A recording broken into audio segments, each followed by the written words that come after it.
Hello, welcome to Should I Buy This Game? My name is Christine, and it is the new year. And so, as some say, in with the new, out with the old, which means it is time for another culling video. It is time to cull some games out of the way to make room for all those new games that are coming in. So here is the latest collection of games that I am culling. So I'm going to start off with small games to work our way into the larger games. And I'll show you the game and just give you just a brief couple words why I am going to be culling it. So this first game, Autumn, it's very cute. You just match up two colors and like two color leaves to see who can have the majority of the space. I just find though it's not a game we play. This one I got for Gemma last year for Christmas, and a year's gone past and we hadn't even looked at it. The game was the one I had heard was good, but we prefer to play Lost Cities. It sort of plays the same way where you're counting up and down from 1 to 99. And Frozen Shinies was a game that was given to me, and it's a cute game. You're again working with cards and rows, and but there's just other card games we prefer to buy or prefer to play. This is the Castles of Burgundy, the dice game, and I played it a couple times, but when it just comes down to it, I just rather play the game or not at all, like the big game or not at all. So as I said, I played it a couple times, but I never pull it out. This is a card game that I got. I thought it'd be fun because it has to do with mixing colors and then continue to mix colors and all that. And I played it solo a couple of times, but it was just never a card game I pulled out to play with other people, and I prefer to play other games if I'm playing solo. This is a really cute trick-taking game, but when it comes down to it, our family isn't really that big on trick-taking games, and I have a couple that we like because of the theme, so the other ones I don't really need in my collection. This game is sort of one of a collection of some other ones that are similar. And I got rid of the other ones and kept this one. But in the end, like 6 months has gone by since I got rid of the other ones. And I still haven't played this one. So again, it's like a solo game. I just prefer other solo games. Now, I recently got Canopy Evergreen, and it plays very similar to Canopy, just with some extra mechanics. So now I realize I no longer need Canopy in my collection. Point City is a fun game. It's a card game, and Point Galaxy is going to be coming out. So maybe I would wait and just try a new theme, but as much as we did enjoy Point City, it's just not a game that we pull out often to play. And that's what it comes down to. Am I pulling out the games? These aren't bad games. We just prefer to play another game. Now, if you've watched the video on Cascadia, Rolling Rivers and Rolling Hills, you know that I didn't really like these games. I didn't think there was enough connection to Cascadia for these games. And I have no idea why they had to put out 2 games just to take our money twice, I guess, because it's the same game, not even really different cards. It's just the same game. So I'm not sure why there's 2 of them. But so I knew instantly I would be getting rid of these 2 games.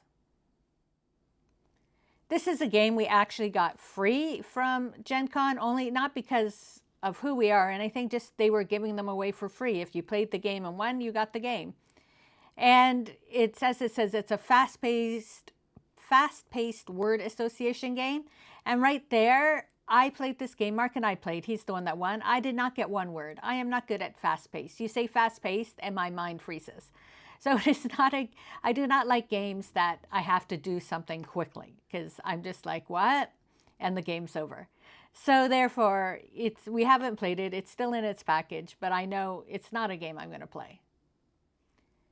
So this is a really cute game, but we got this a while ago, and you're making paths and getting animals and putting food for them to eat. Very cute and sweet. But again, we played it, and now we no longer play it. We have new games that we prefer to play.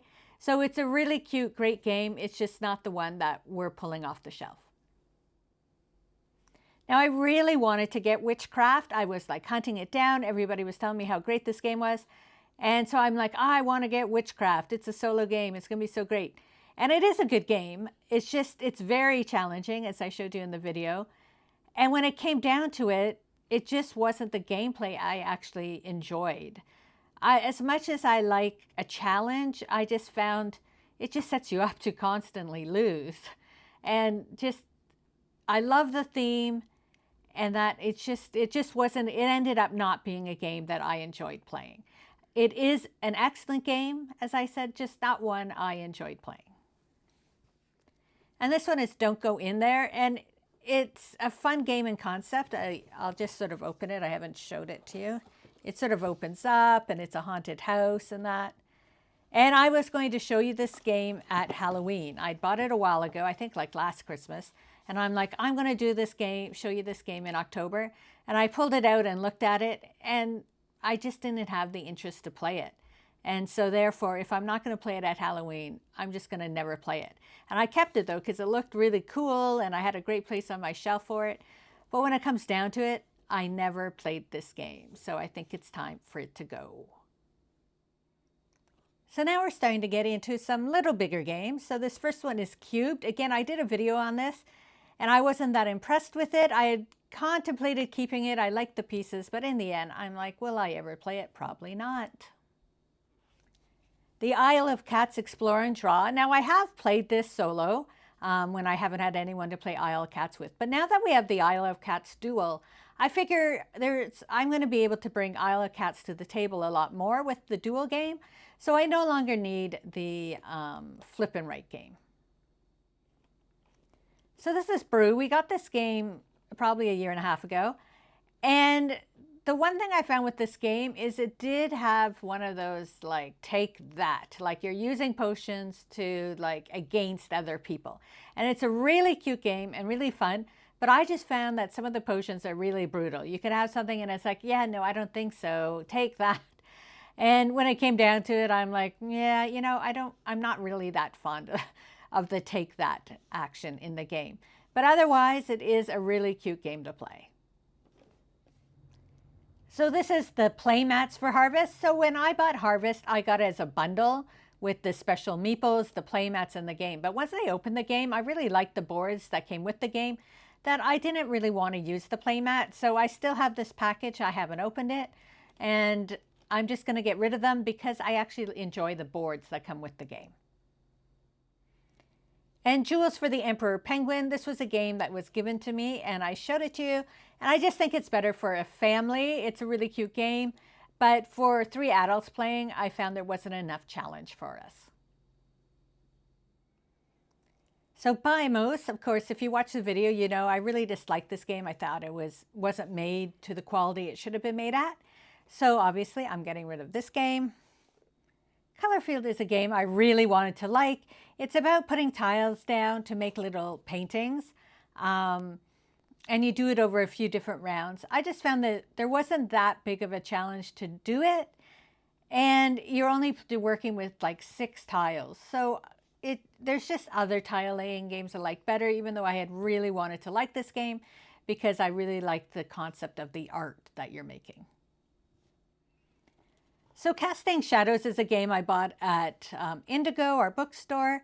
And again, I think it was a game bought out of sort of boredom, wanting to get a new game. And in the end, I've opened it a few times to look at, but I've never actually played the game.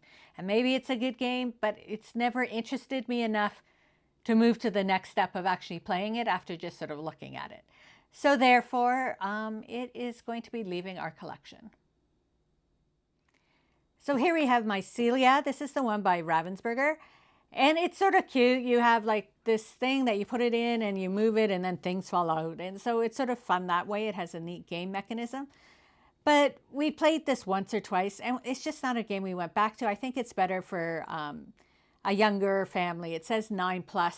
So maybe if you have younger kids, they would enjoy it a lot more. The Wild Serengeti, we really like the components to this. There's a lot of animals and you're trying to get animals on like a map thing with different landscapes and move them to different areas to take like video of them. And it's fine. However, if I'm playing a game like this, I'd much rather play Life of the Amazonia, which is actually by the same company. I prefer that game a lot more than the Wild Serengeti. And now we have Honey Buzz. And I know a lot of you love Honey Buzz. Everybody loves Honey Buzz. So I bought the original Honey Buzz game, and I actually have a whole pile of upgrades in this game as well. I got last year for Christmas. Everybody loved it. So I'm like, I want to get Honey Buzz. So I got it for Christmas. And I played it and I'm like, it's fine. I don't know. It's not that challenging. It's okay. So then the Honey Buzz Fall Flavors came out, and I'm like, okay, I'm going to get Honey Buzz Fall Flavors. Maybe the expansion will give a lot more gameplay, and it did. Honey Buzz Fall Flavors was amazing. It does give a lot more gameplay to the game and makes it a lot better. But still, I was like, it's fine. It's just not a game that we want to pull out and play. So therefore, I've decided to give up both Honey Buzz and Honey Buzz Fall Flavors. And I know this is the one that I will get the most controversy over. This is Juicy Fruits. So Gemma and I played this game and it was okay. But you can even see right down here it says family. And so it still didn't give us a lot of challenge. I did think, oh, I'm going to buy Mystic Island and play it. And you can tell it's still wrapped and we never played it. And so I'm like, you know what? I'm just going to run with it and get rid of the game. Some family will love to play this game more than we enjoyed playing this game. This is Wandering Towers. Again, it's another capstone game. And this is sort of a fun game. You move your towers around. And we brought it to a family event thinking maybe family would like it, and they enjoyed it. But nobody ever asked to play it again. And if I'm not playing it with them, I'm not playing it here. It's just time for it to move on. And the last two games are Dorfromantik the board game and Dorfromantik the duel. And the reason why I'm getting rid of these two games is because I am keeping Dorfromantik Sakura. I prefer that game and I did complete the campaign, so now I can just play the game at my own will. I had bought Dorfromantik the duel first because I knew that this was a cooperative game and would rather play it against somebody. But then when I realized that the cooperative game could be played solo, I went and I got this. And if I can play it by myself, then when I have somebody else to play with, I don't want to play the same game. I want to play different games when I have someone to play with. So therefore, these two games are going to leave my collection. However, I am keeping Dorfromantik Sakura in my collection. And so those are the games I am culling at this point. Let me know games you agree with, disagree with, and what your thoughts are on any of these games.